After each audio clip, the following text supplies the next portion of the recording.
কঠোর গ্রীষ্মের অসহ্য জ্বালা। আমি বলছি না, গোপাল দাস বলছেন সিঙ্গুর জলাঘাটা হুগলি থেকে। এটা কবিতার নাম। কঠোর গ্রীষ্মের অসহ্য জ্বালা। শরীর মনে ভীষণ বিরক্তি, অস্বস্তি। কাজে গতি নেই, ক্লান্তির ছায়া। তেল ঝাল রান্না খেতে ভয়। মন খোঁজে শুধু সাদামাটা।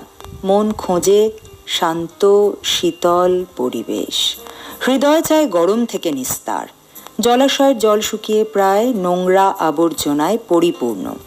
পশু পাখি খাদ্যের খোঁজে দিশেহারা। বৃষ্টির অপেক্ষায় ব্যাকুল পরিবেশ। চতুর্দিকে অসহ্য গরমের জ্বালা। মন খোঁজে শান্তির নীড়, শান্ত শীতল ছায়া।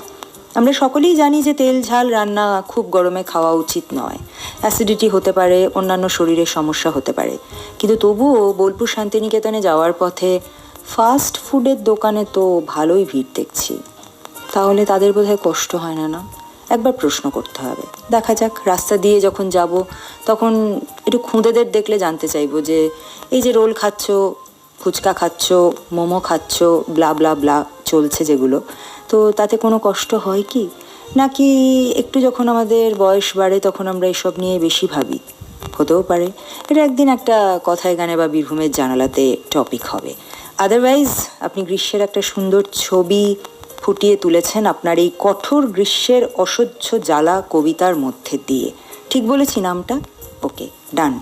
আরও লিখুন। শুধু গরম কেন, আরও অনেক কিছু লিখতে আপনি চাইছেন, সেগুলো লিখে পাঠিয়ে দিন। আমরা অপেক্ষায় আছি।